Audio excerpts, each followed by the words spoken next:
Hello বন্ধুরা, পুলিশের নতুন একটি নিয়োগপত্রের আপডেট ভিডিওতে আপনাদের সকলকে জানাই স্বাগতম। আশা করি সবাই ভালো আছেন, সুস্থ আছেন। এই যে দেখতে পাচ্ছেন আপনাদের সামনে বাংলাদেশ গ্রাম পুলিশের নতুন একটি নিয়োগপত্র নিয়ে আপনাদের সামনে হাজির হয়েছে। আশা করব মনোযোগ সহকারে পুরো ভিডিওটা দেখবেন, সেই সঙ্গে বাংলাদেশ পুলিশ আনসার বিজিবি সহ সকল চাকরির আপডেট নিয়োগপত্র সবার আগে পেতে অবশ্যই চ্যানেলটি সাবস্ক্রাইব করে বেল বাটনটি অন করে রাখবেন। তো এখানে আপনারা কীভাবে আবেদন করবেন, কত টাকা ফি পরিশোধ করতে হবে, কী কী ডকুমেন্টস লাগবে, বিস্তারিত আলোচনা করব। মনোযোগ সহকারে পুরো ভিডিওটা দেখলেই বুঝতে পারবেন। এখানে আবেদন প্রসেস সহ আবেদন ফর্ম কীভাবে পূরণ এবং যাবতীয় আপডেট তথ্য আপনাদের সামনে পুঙ্খানুপুঙ্খানুভাবে আলোচনা করা হবে। অবশ্যই মনোযোগ সহকারে দেখলেই বুঝতে পারবেন। তো মূল ভিডিওতে যাব তার আগে একটাই কথা, অবশ্যই চ্যানেলটি সাবস্ক্রাইব করে বেল বাটনটি অন করে রাখবেন। দেখতে পাচ্ছেন গণপ্রজাতন্ত্রী বাংলাদেশ সরকার, উপজেলা নির্বাহী অফিসারের কার্যালয়, লাকসাম, কুমিল্লা। প্রকাশের তারিখ 15 জুলাই। এখানে গ্রাম পুলিশ অর্থাৎ মহলাদার, যেখানে আপনারা 6,450 টাকা অর্থাৎ 6500 টাকা হারে আপনাদেরকে বেতন ভাতা সহ অন্যান্য সকল সুযোগ সুবিধা প্রদান করা হবে। যেখানে মুজাফরগঞ্জ দক্ষিণ, যেখানে পদ সংখ্যা রয়েছে 2টি, 3 নং ও 6 নং ওয়ার্ডের ক্ষেত্রে। গোবিন্দপুর, যেখানে 4টি পদ সংখ্যা রয়েছে 1, 4, 8, 9 ওয়ার্ডের জন্য। উত্তরদা, যেখানে আপনার একটি পদের ক্ষেত্রে 4 নং ওয়ার্ডের জন্য। আজগড়া, যেখানে 3টি পদ রয়েছে 3, 5, 9 নং ওয়ার্ডের জন্য। এখানে লাকসাম পূর্ব, যেখানে আপনার রয়েছে 2টি পদ, যেখানে 3 ও 4 নং ওয়ার্ডের জন্য। এই যে পদগুলো দেখতে পাচ্ছেন, এখানে কিন্তু আপনাকে অবশ্যই আবেদনের জন্য আপনাকে বেশ কিছু শর্ত এবং গুরুত্বপূর্ণ তথ্য মেনে আপনাকে এখানে আবেদন করতে হবে। তো আপনারা যে পদের জন্য, যে অঞ্চলের জন্য আবেদন করতে যাচ্ছেন, সেটা কিন্তু অবশ্যই আপনাকে উল্লেখ করে দিতে হবে।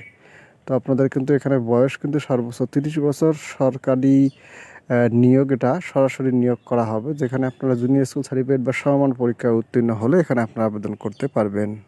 এরপরে আপনাকে কিছু শারীরিক যোগ্যতা, যেটা পুরুষের ক্ষেত্রে 5 ফুট 2 ইঞ্চি, বুকের মাপ 30 থেকে 32, ওজন কিন্তু 50 কেজি। মহিলাদের ক্ষেত্রে 5 ফুট, বুকের মাপ 28 থেকে 30, ওজন কিন্তু মহিলাদের ক্ষেত্রে 45 কেজি হলে এখানে আপনারা আবেদন করার জন্য যোগ্য হবেন। তো এরপরে আরও কিছু শর্ত রয়েছে বন্ধুরা, সেগুলো মেনেই কিন্তু আপনাকে এখানে আবেদন করতে হবে। এরপরে আরও কিছু গুরুত্বপূর্ণ তথ্য রয়েছে। আপনাদের আবেদন ফর্মটি কীভাবে পূরণ করবেন। প্রার্থীকে অবশ্যই বাংলাদেশের স্থায়ী নাগরিক এবং আপনারা যে অঞ্চলভুক্ত সংশ্লিষ্ট ওয়ার্ডের স্থায়ী বাসিন্দা হইতে হবে। মহল্লাদার পদে সংশ্লিষ্ট ওয়ার্ডের যোগ্য প্রার্থী না পেলে পরবর্তীতে ওয়ার্ড থেকে শূন্য পদ থেকে নিয়োগ প্রদান করা হবে। আবেদনপত্রে প্রার্থীর নাম, পিতা/মাতার নাম, এসআই ঠিকানা, বর্তমান ঠিকানা, জাতীয়তা, ধর্ম, জন্ম তারিখ, অভিজ্ঞতা যদি থাকে সেটা উল্লেখ করে দিতে হবে এবং প্রার্থীকে অবশ্যই আবেদন করতে হবে।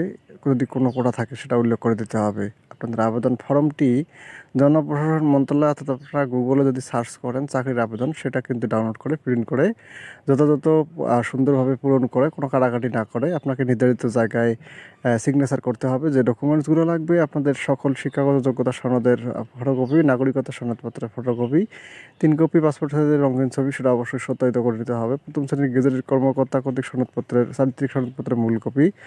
এরপরে জাতীয় পরিচয়পত্র ও জন্ম নিবন্ধনের সত্যায়িত ফটোকপি। প্রতিবন্ধী সহ অন্য কোটা যদি থাকে সেটা উল্লেখ করে দিতে হবে।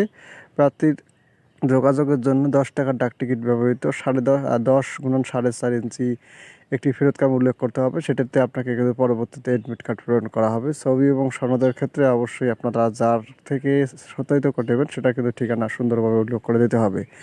আপনাদের বয়স কিন্তু 16/7/2024 থেকে 18 থেকে 30 বছরের মধ্যে হইতে হবে।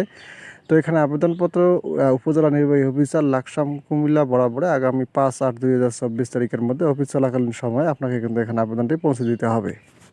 তো বন্ধুরা, এখানে কিন্তু আপনাকে কোনো কাটাকাটি করা যাবে না। সুন্দর করে পূরণ করে নির্ধারিত সময়ের আগেই আপনাকে আবেদনটি পৌঁছে দিতে হবে এবং ত্রুটিপূর্ণ অসম্পূর্ণ আবেদনপত্র গৃহীত হবে না। আবেদনপত্র চূড়ান্তভাবে গৃহীত হওয়ার পরে পরবর্তীতে আপনারা যে ঠিকানায় আপনাদের যে কাগজটি দেবেন, সেই কাগজটি খামটিতে আপনাকে কিন্তু অ্যাডমিট কার্ডটি প্রেরণ করা হবে। সেটি নিয়ে পরীক্ষায় অংশগ্রহণের জন্য প্রস্তুতি নিতে হবে। তো আশা করি যে বিস্তারিত বুঝতে পারছেন। ধন্যবাদ সবাইকে, ভালো থাকবেন।